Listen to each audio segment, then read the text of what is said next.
dream to become the next Sir Isaac Newton or Albert Einstein? Learn physics from Professor Suborno Isaac Bari. We're going to be looking at orbital motion.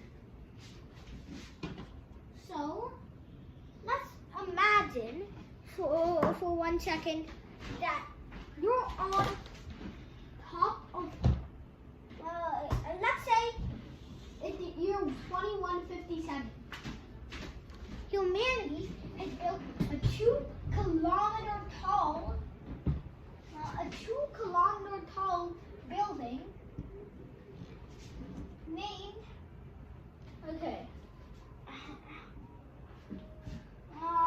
Start, Prof, sir. 2-kilometer tall building named the Cow. Named in 2140 after the decomposing Burj Khalifa. So now we're going to see what happens if you travel to the future. You travel exactly 137 years late into the future, and you climb up to the top of the cow and threw a ball. You threw a ball with a velocity v1. Now, you would probably think it would move in a circular arc. I mean, that's one of the basic laws. You have 120 students, Prof, sir. Yeah.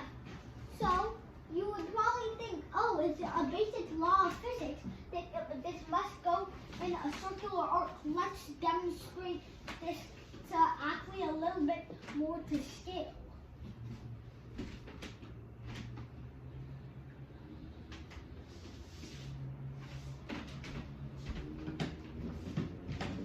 So, if we send V1 this way, then it would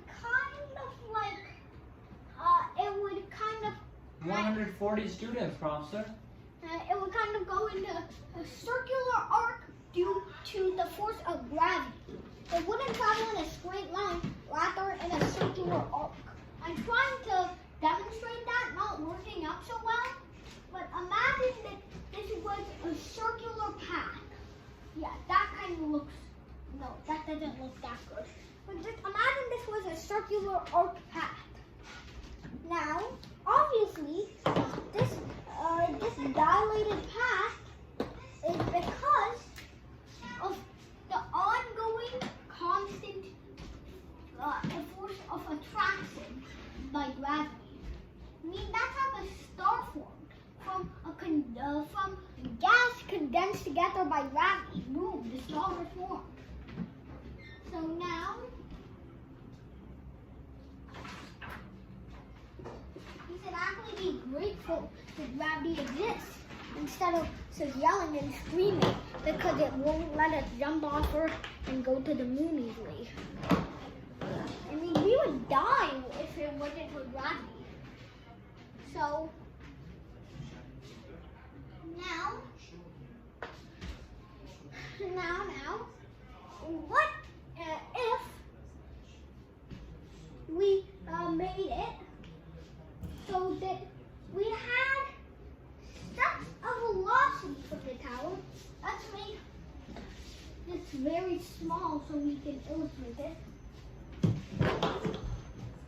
So, if we illustrate this Earth is this big, I illustrate the cow is this big. You probably can't see it because it's so tiny. I'm going to say it's this big. So that's going to be my rendition of the cow, which is 2 kilometers tall, based on Earth. It's kind of hard to see, but zoom in.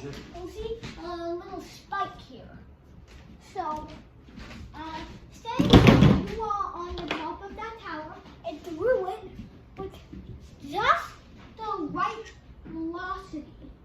Just the right velocity, so that it started to maintain orbit. It gets very close, gets only a few kilometers away.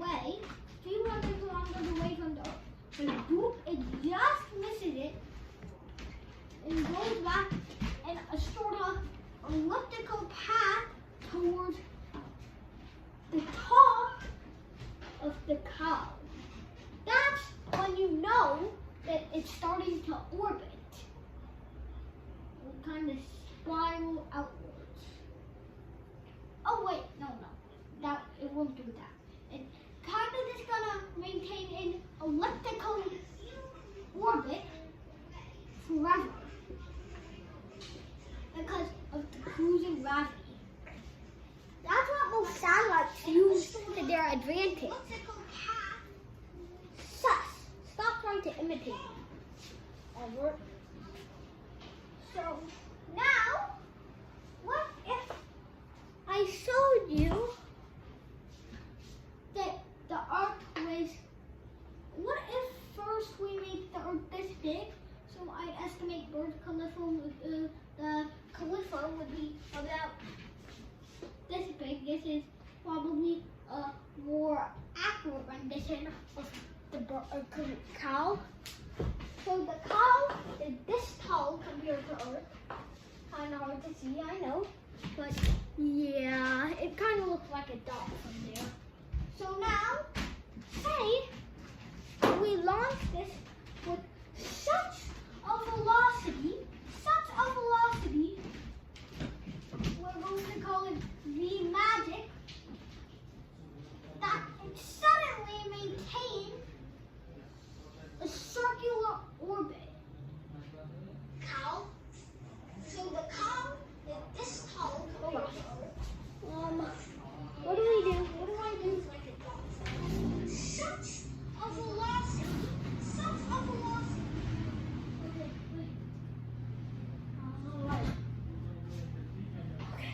Phew. That could have been a catastrophe. Could have heard my audio echoing over and over. Okay, so this is not a perfect circle, but imagine that this was a perfectly circular orbit. That's what V-magic would be. Completely such a velocity that it's almost unaffected by gravity. That's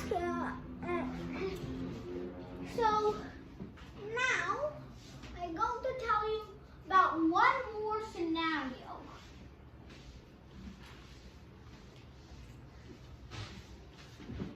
Say the Earth was this big, so we can actually illustrate the cow a little bit better. Still a tiny spike, but this time a tiny bit wider. So I say it's in the middle of America, you know. Here's Mexico.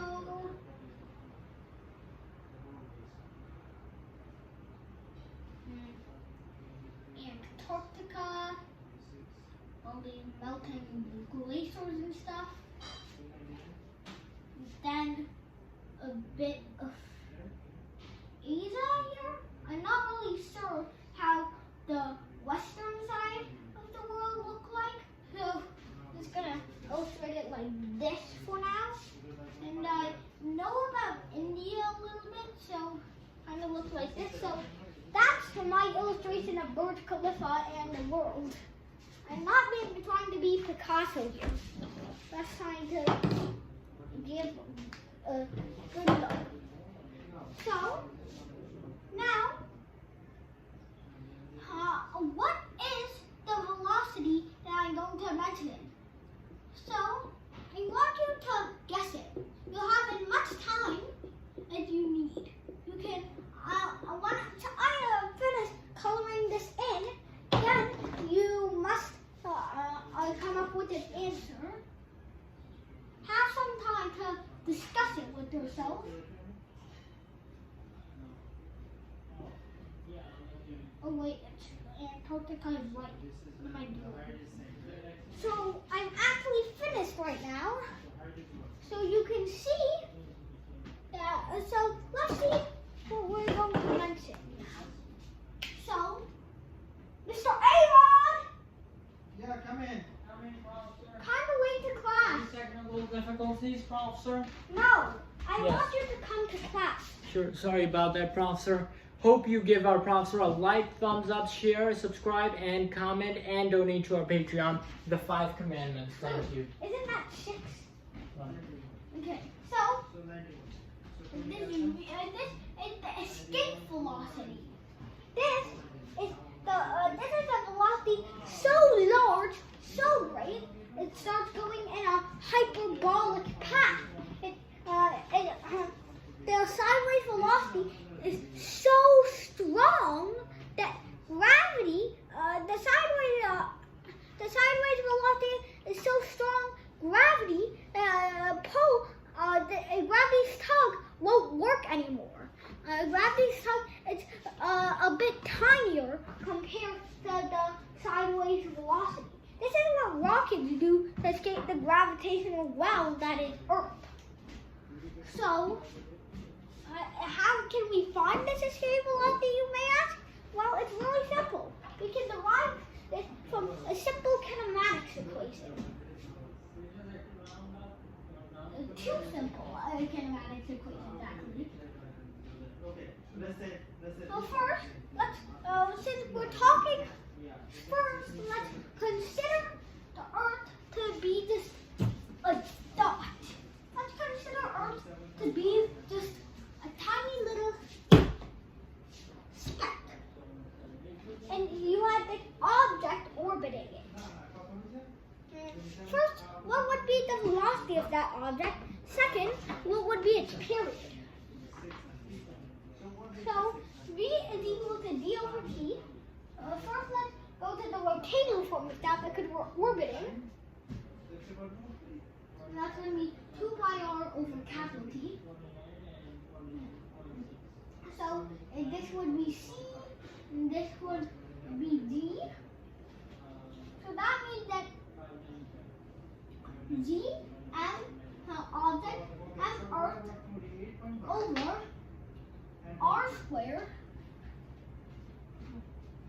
is equal to what do we want here? M object v squared over r.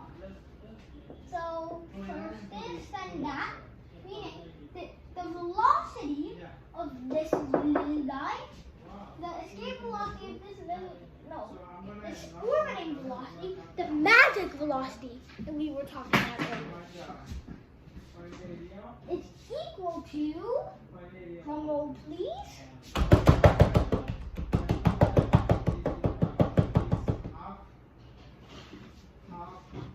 it's equal to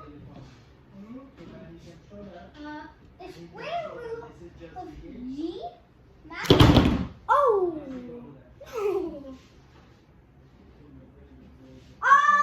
Excuse me! I went too far from the tripod. Let's not do that next time and be more mindful of our surroundings. Because this is how we lose viewers, Professor. It was just a little accident. There we go. Don't worry. Everything is fine. Okay, apologize to the viewers. Sorry, okay. So right in the middle of a drum roll movement. So, but it would have been really nice if I had done that. But still, I just have to stop getting stuck in here. Alright, is it reconnected now? Can you stop doing that? I'm not doing anything. Yeah. You're fine. Alright, here. So now, that means that they can't see the side of the board that I'm explaining it. Yeah. But we obviously know that V is equal to the square of V They can. ME over R. Okay. So now, we can use this side of the equation to our advantage.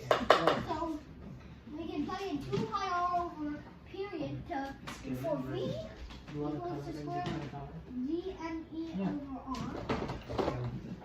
So let's choose color. square both sides. Equal to GME over R. Well, that means that T squared is equal to 4 pi squared R squared. Okay.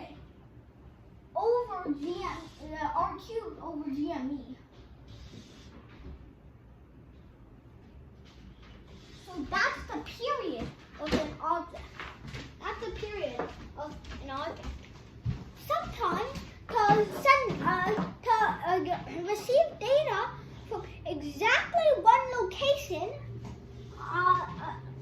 astronomers use these two equations to create geosynchronous satellites, which orbit at just the right distance away from the Earth to deal with the spinning axis of the Earth. So it stays.